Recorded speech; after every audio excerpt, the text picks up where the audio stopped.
Truly delighted to have you on Richard Mwenje Exclusive, the only point of call on matters political and governance analysis here in Kenya. My name is Richard Mwenje. Welcome to the conversation. And today we advance conversations that are shaping Kenya's political landscape. And who better to help me bring such conversations home than this powerful think tank, former Minister Ruto Arap Kirwa.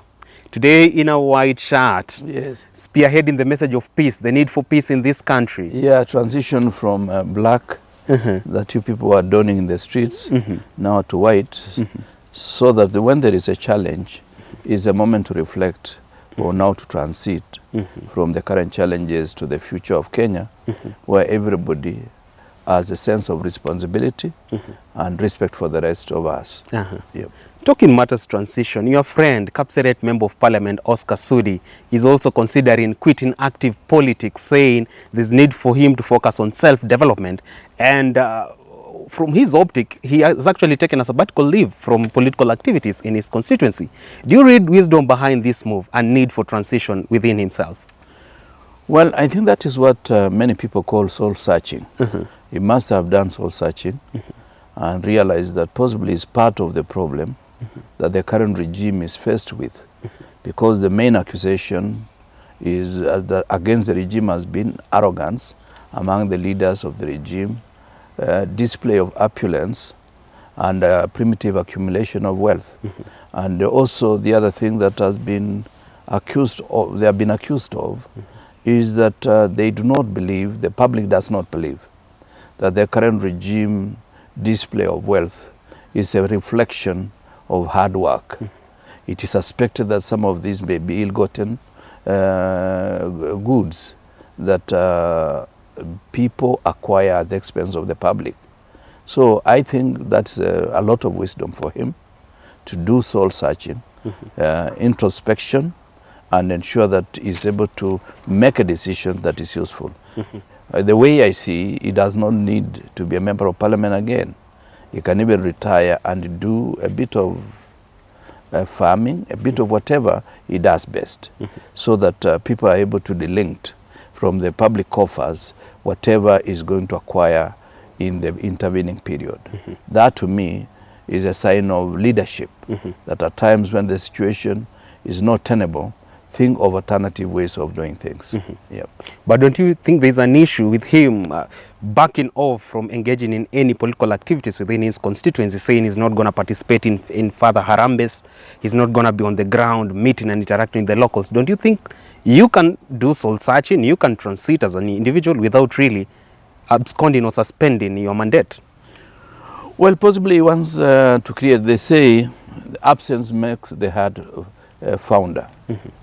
So possibly wants to create some deficiency, and at times when you create that absence, create some bit of value.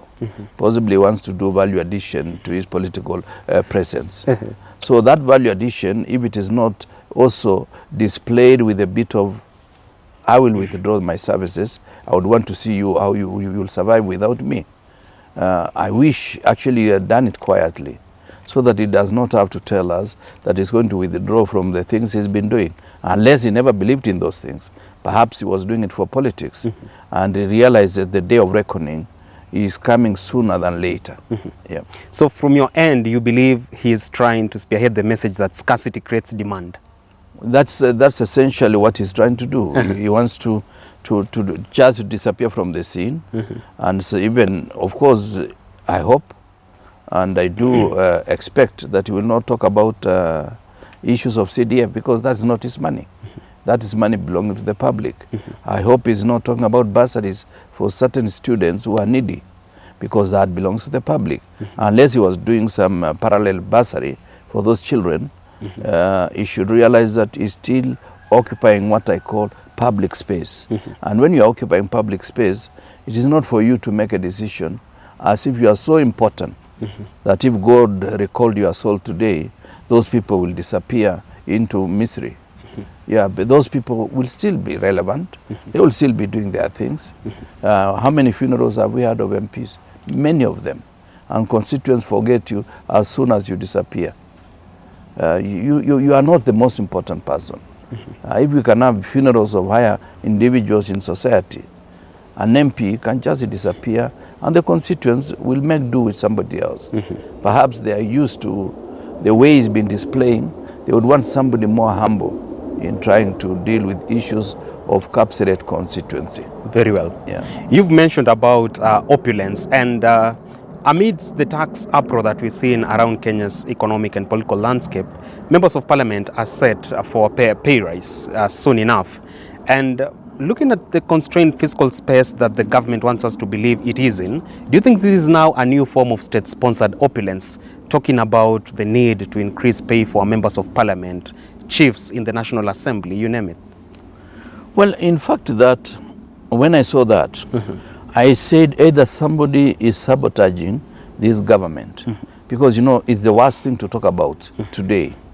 And at times, as members of parliament you've seen, they have been apologizing to their constituents for taking an action that they should have reflected, given the public outrage against that particular finance bill. So I think either somebody is sabotaging, or this government is looking for what to irritate Kenyans more. Because you cannot understand. In the midst of all this, in the midst of the president saying we need to do our own budget and our own activities with extreme austerity measures, then now somebody is talking of even increasing 10,000 to a member of parliament is ill-advised at this particular time. Today we could even say we are freezing the allowances of members of parliament at the current rate for the next 10 years as a way of addressing the challenges we are faced with, so that next parliament will not increase, and even the subsequent parliament after the next parliament. So that would actually make a lot of sense. But to do the things that I saw in the media, was it yesterday? Is ill-advised, to say the least. Yeah. Would you then say that the government has failed to read the room? Because I understand public mood has a place in shaping the country's governance and political arena. Well, I've been saying this government has been operating in pigeonholes. Pigeonholes in the sense that you hear one department making a statement that goes counter to another department. One minister makes a statement that goes counter to another ministry's position. And yet there is what we call the cabinet. And the cabinet is supposed to be a clearinghouse for any government decisions and programs of action. So I would not understand why at this particular time some of those statements still emanate from the same regime. The government should be having only one source of information from every department, whether it's the Ministry of Information, Ministry of Foreign Affairs, and the minister is supposed to be the spokesperson. And of course there is the overall spokesperson for the regime, that's the president himself. So for people to make different and almost conflicting statements is a sign of a house that is not called itself to order. And that is one of the issues that I've emphasized all the time, that the president should improve his internal communication and also interface with the public, so that whatever comes with the public has been processed by all ministries, and each minister must know what is the best information to get to the public given the situation that we are in. And of course internally communicate so that each ministry is able to understand what is happening next door in the other ministry. A fortnight ago, we saw President Ruto admit failure from his communications team, saying the blame should squarely be put at their doorstep because they failed to communicate effectively to the masses about the finance bill of 2024. Perhaps why the uproar that we saw on the streets. Would you then say that that was the easiest scapegoat he had to tap into as a president, or his cabinet is literally disjointed one? Perhaps the need for him to dissolve it sooner than later. Well, there are a number of things. I think the finance bill, in my own assessment, was the tip of the iceberg, in the sense that the public has been very annoyed with the leadership of the day, given a number of things. One is display of opulence and lagis in the public space. Two, display of arrogance and don't care attitude. Three, treating the public with contempt, and that is amplified by what Murkomen the Minister for Transport, said at one time to a certain innocent job seeker who happens to be a Kenyan that we don't give jobs here. And of course you remember the t-shirt that was printed subsequent to that was atupeani kazi, tunapeana kinyezi ya punda na mawe. You know, that was depicting the arrogance with which the administration has displayed. The fourth issue is also creation of offices that don't exist. The office of the First Lady is not in our constitution, and there is a legal advice that was given by former Attorney General Githu Muigai that the office of the First Lady is not in our constitutional arrangement. She happens to be the wife of the president, like many other wives of the president in the past. And if there is anything to be done, the budget should be integral budget of the president. Such that, and that's why we call where the president sleeps, State House. State House in the sense that it is the house that belongs to the state of Kenya. And therefore the lady inside State House who happens to share that kind of proximity with the president, her name is the First Lady. But she should not have a separate office funded by the taxpayer that she is the wife of the president. And this has had a ripple effect all the way to the county. There are First Ladies of 47 counties, and of course not 47, less the ones led by ladies. And those ones should have, therefore have the first gentleman of either Homa Bay or Meru County, Kirinyaga, which other one is led by a lady, Nakuru. But so this is something that we have made a character of our politics. The other issue is even the office of the Prime Cabinet Secretary is not provided for in the Constitution. And therefore, as the president reconstitutes his cabinet after dissolution and giving him about 14 days to do soul searching, that office should come back as just Minister of Foreign Affairs and Diaspora. Talking about the need for the government to walk the talk on austerity measures, just so to address their current financial loss, which they claim they are facing, Nandi Senator Samson Cherargei has proposed that there is need for us to scrap off the office of the First Lady, that is the office of Mama Rachel Ruto, saying there is no need for it if indeed we are true to the cause that there is need for us to cut down on our spending as a government. Do you sort of read wisdom behind that proposal by Cherargei? Well, I know you call it Damascus moment. I think he has reached Damascus moment to realize that that office is superfluous. He's no longer Saul, he's now a Paul. Now he's called Paul Cherargei. Apostle. Apostle. Yeah. Very well. Yeah, I think now that's wisdom. I think he's now learning the ropes of leadership. Now let's go down even to this issue of CAS. Why have CAS? Give them positions in parastatus. Sack those in parastatus. Absorb these ones. Because I know if the president was to do serious soul searching, we will do a surgery that almost a quarter of the people in government today in certain positions, whether they are CEOs, whether they are chairmen, whether they are current ministers, some of them will not be able to test the next political dispensation. Kibaki did it. He sacked us for 11 days. And after that, he was able to reconstitute his cabinet minus some individuals. So I would not say sack so and so, sack so and so, dissolve the entire cabinet, create that national anxiety, let people be expectant, and at the end of it, do something that people will say, okay, this is a team that can take us for the next 3 years. Because, Richard, I don't believe in carte blanche ways of saying, let's get rid of the president, let him go home. I would rather we give him smooth transition to the next general election. So that you have an effective overhaul of the system. Effective overhaul, let him carry his own cross, and also some of the mistakes they have made for the last 2 years, he will be able to correct. After all, when he appointed these ministers, he said he's giving them 18 months. It is more than 18 months since they were appointed. And therefore, it is high time that he took time, reflected, and did the right thing. For us to accept that yes, he has realized austerity measures are not there. Then he cuts down on the trips. Let the Minister of Foreign Affairs deal with some of the trips. Minister for Agriculture deal with some of the trips. Otherwise, the president has done more than 50 trips since he was elected. More than perhaps President Kenyatta, Moi and Kibaki put together. You don't want him to be a visitor in Kenya?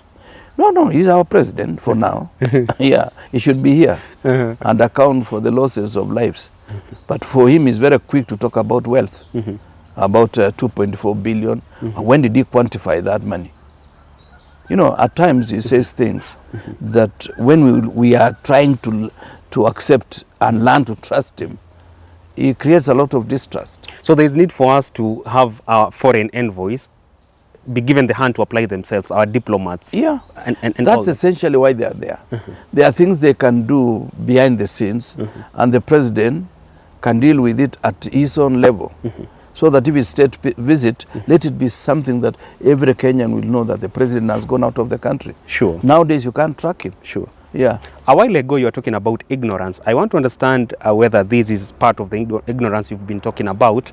The president the other day, a fortnight ago, while addressing the media editors, Lena Skakai, Joe Ageo, and Eric Latif, upon the inquiry on whether he's quacked by those who are chanting the slogan, Ruto must go, the president says those are just people who have an opinion and everyone is entitled to theirs. Would you then say that there's need for us to treat the Ruto must go chant as just an opinion like the many others can have? It's very heavy. Heavy in the sense that it's not just a simple message. It is a message from concerned Kenyans. And you remember, the generation that you see today in the street is a generation that used to be university students during our time. Because I remember many of my generation, they were in Form 5 and 6 at the age of 22, 23, 24. And therefore completing university education at the age of 26, 27. And you can see these Gen Zs, they emanate from that kind of segment. And therefore, and also they have gone to school because they went to school earlier. They were in Form 1 at the age of 14, when some of us were in Form 2, in Standard 2 at the age of 14. So these are people who went to school early, and they have learned so much that really you cannot say they are young. That space of theirs, they have been occupying, coupled with the fact that technology has come so fast that our young children know better than us. So I wish the president would understand that is the opinion of majority of Kenyans. And if that is the public opinion, he must navigate that space with extreme caution. Otherwise, he runs the risk of being a foreigner in Kenya. So from your footnote, I mean, from where you sit, the president can only underrate Gen Z's intelligence at his own peril. You can say that again, because this is a huge proportion of our population, well informed, and with all the ammunitions. You remember during our time in high school, we didn't have this kind of telephony, mobile phones. We didn't know. WhatsApp is a new word to us. When we get to Instagram, all these terminologies, some of them we have not fully applied. But these are people who know that particular space. The other day I saw one of them telling me they were doing a meeting with 140,000 people in that space. Now, how can you underrate that kind of, that is a rally that has never been seen in Kenya. How can you underrate that? And that information, the other day somebody, one of my daughters, who is out of the country, was telling me she was following keenly, and immediately after the interview of the president, she told me Tuesday is going to be worse. And it came to pass yesterday, you saw. Sure. There was nothing changed. And I'm worried this regime may be inviting goons to interfere with some of the demonstrations because they are allergic to challenge. Would you then say they're also allergic to truth? Because this far I've seen 1 or 2 quarters believe the president is not associated with the truth. Well, I think for far long I've been insisting that the president's main undoing are his promises. And if you make promises on top of promises, and you have not assessed and confirmed why the earlier promises have not been fulfilled, then you are either lying to us or you are ignorant of that reality. And because he's not ignorant, he does not mind lying to us, and therefore is allergic to the truth. At the same time, he does not think much of the intelligence of other Kenyans. Yeah, because even after the finance bill was thrown out, he was still almost telling us to regret the fact that we didn't allow that finance bill to sail through. Yeah, to sail through. And telling us the prosperity, Kenya would have been so prosperous, we have lost it 2 years. I said, why does he insult our intelligence? At least we've learned something about governance. We've learned something about leadership. We learn basic economics. We know. And you cannot tell us one finance bill will resolve all the problems that we have accumulated for the last 11 years. That is our next conversation. Yeah, thank you. Thank you so much for your insights, Waziri. Yeah. And thank you for honoring our invite here on the channel. It's always my pleasure.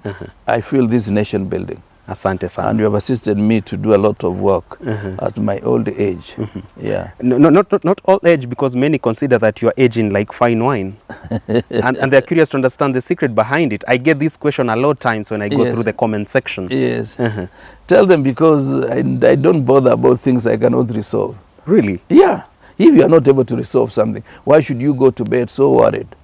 You know, Richard, I remember in Tanzania one time, our livestock strayed into somebody's farm. So at night I didn't sleep. You are worried, boy. I was very worried. And the following day, when I saw the owner, I just moved around the house, only to realize he was coming to ask my father to assist him with, I think, either a panga or something. So I realized he had not known what the problem is. You know what I resolved that day? I will not be worried about something that I cannot resolve. And until the war has been declared, don't prepare for war. Don't prepare for war. Don't prepare for war. Yeah. No need to set a fleet of pastors at State House to pray for you in preparation for the war. Yeah. Or look for some goons to what do you call it? To infiltrate very innocent demonstrators and create chaos out of a very peaceful situation. Well, there you have it. Insights from none other than former Minister Kipruto Arab Kirwa discussing a plethora of issues in the world of political governance, more so those ones that are shaping Kenya's political landscape. As at now, wait to see whether you will tap into his nuggets of wisdom. But until we meet next on the show, do enjoy the rest of your viewing.